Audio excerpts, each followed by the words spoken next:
Ah, vai, a direita fica no poder 8 anos, 16 anos. Beleza. As estruturas do país continuam as mesmas. A gente vai continuar, pode até avançar, mas vai avançar a passos lentos. E os nossos retrocessos vão ser mais acelerados sempre. Eu tô propondo um plebiscito para escutar a população. Olha, você quer que tenha uma nova Constituição? Eu acho Primeiro que tu vai ter que explicar pra todo mundo que porra é essa, né, eu acho. primeiro, não, eu acho o seguinte, como Porque teve parece um papo meio golpista pra um cara que é leigo pra caralho, tá ligado? Pro cara que quer mudar a Constituição, mano. Porque geralmente, porra, então o cara rasgou a Constituição nessa porra, que não sei o quê. Primeiro pro cidadão comum, ele nem entende direito o que é um golpe, né? Pra ele achar isso golpista. Mas eu acho que a ideia geral de que, olha, as nossas leis são um lixo, elas não funcionam e a gente precisa recomeçar do zero, não é uma ideia muito complexa de se passar. É complexo de eu falar o número de legitimados para entrar com uma ADI, como eu falei aqui para você, é claro. Eu não vou para telecine. Vamos supor que a gente tem uma disputa lá no plebiscito, e aí quando tem plebiscito tem propaganda na TV, né? E aí eu vá lá pra TV, o Kim falar, eu não vou falar então, gente, por causa do controle de constitucionalidade em arguição de descumprimento de preceito fundamental no Supremo Tribunal Federal, se você vai, sei lá, utilizar um embargo de declaração e ele excepcionalmente não consegue vai mudar o mérito de uma decisão, e isso é muito problemático por causa da estrutura constitucional que a gente tem, né? Fudeu, parece um político falando. Não é nem um político, porque primeiro que a maioria dos políticos nem sabe do que eu tô falando.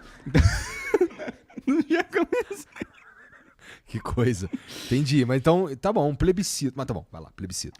Então eu não iria pra televisão falar isso, eu iria falar, olha pra saúde, você acha que a saúde tá boa? Olha pra educação, você acha que a educação tá boa? Olha pra segurança, você acha que a segurança tá boa? Veja, não é coincidência que você olha pra qualquer setor e nem você olha pra economia, você acha que a economia vai... Não é coincidência que você olha pra qualquer setor e não funciona. Não é que tem um ponto errado, não é que tem um ministro que tá administrando errado. Todo o sistema tá errado. Então, eu acho que o pontapé inicial é suscitar esse debate. E outro debate que eu estou levantando, que também precisaria de uma nova Constituição, porque é cláusula pétrea, é ter prisão perpétua e pena de morte. Que também, junto nesse plebiscito, eu colocaria a pergunta, nessa nova Constituição, você concorda que ela deveria ter pena de morte, você concorda que ela deveria ter prisão perpétua? Porque também acho, primeiro, todos os países não, a maior parte dos países da OCDE, a maior parte dos países desenvolvidos tem. Mas é óbvio que não é porque a maioria dos desenvolvidos tem que necessariamente a gente tem que refletir isso aqui. Aí eu trago um estudo daqui para fazer a defesa de pena de morte e de prisão perpétua. Prisão perpétua me parece faz esse sentido. Agora, pena de morte eu tenho um pouco de cagaço. Não porque eu vou me colocar nessa posição. Mas eu tenho... E se os caras erram? Vamos lá. Eu acho que precisa ter, sim, um grau de certeza. Eu acho que a gente não pode deixar a decisão para um único juiz. Hoje, por exemplo, crime doloso contra a vida. Se você mata uma pessoa, você não é julgado por um juiz. Você é julgado por um júri. Uhum. Então, eu já acho que, assim, pena de morte tem que ser um júri, pode até ser no modelo americano, tem que ser unânime. Todo mundo tem que falar, não, esse cara tem que morrer. Senão, tem um novo julgamento ou todo mundo diz, não, esse cara não tem que morrer. Todo mundo diz, aí, até ter um consenso vai se fazendo novos julgamentos. Mas eu vou te narrar um caso, então. Em São José dos Campos, né, nesse ano, poucas semanas, aconteceu o seguinte. Tinha uma cantora gospel, né, que se separou do marido. Ela tinha uma irmã e 3 filhos, né?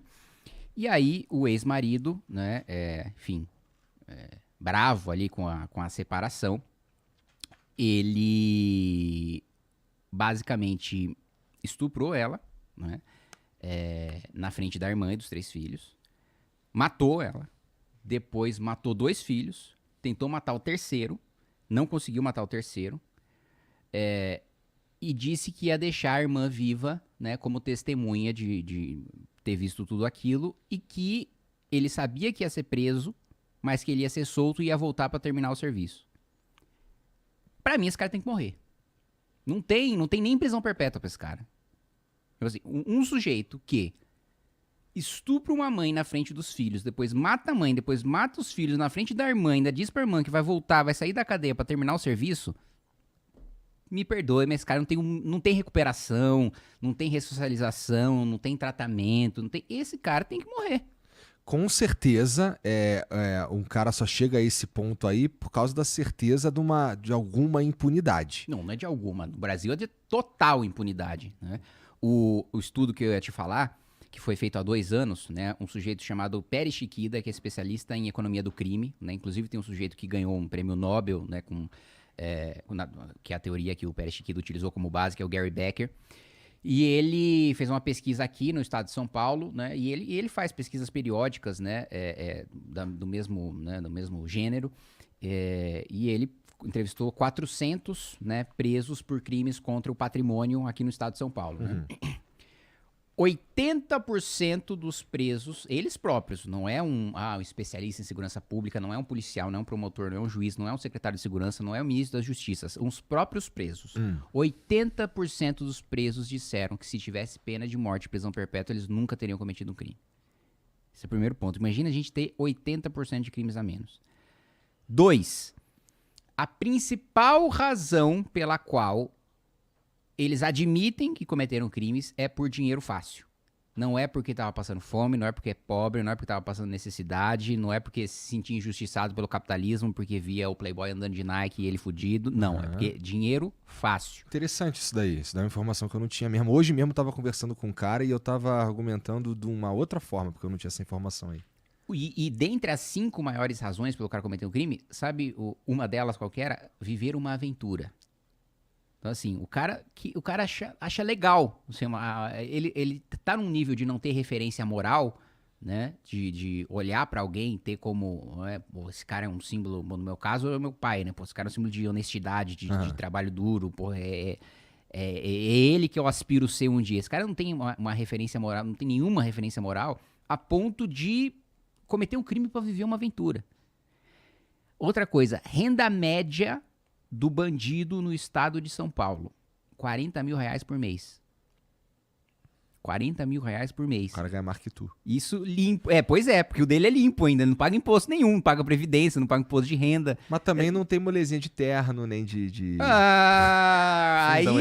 Aí você tá subestimando o crime, né? Olha... Tem muito bandido faccionado de terno, né? Inclusive bandido faccionado de terno com mandato, bandido faccionado de terno juiz, bandido faccionado de terno promotor, bandido faccionado de terno advogado, enfim. É verdade. Então, assim, tem uma razão, primeiro, a questão da economia do crime, né? Vale a pena. Porque a chance de você abrir uma padaria e... em 5 anos, você não ter falido é, sei lá, 20%. A chance de você cometer um assalto e nunca descobrirem que foi você é de 98%. De não descobrirem, tá? Eu não tô falando que os 2% são presos. Eu tô falando que os 2% a polícia identificou que foram eles. Eu nem sei depois se o promotor denunciou, se ele virou réu, se ele foi condenado, se ele fugiu, se ele foi preso, se transitou em julgado, se ele foi preso preventivamente. Não tô nem falando que os 2% são presos, tô falando que os 2% são descobertos. Que é o número que a gente tem de crime contra o patrimônio. E isso ainda a gente pega o Sudeste, que a Secretaria de Segurança Pública tem dados, né? Se você vai pra frente, é pior ainda. Entendi. Então, assim, é certeza da impunidade, é muito dinheiro, é dinheiro fácil e não tem referência moral. Entendi.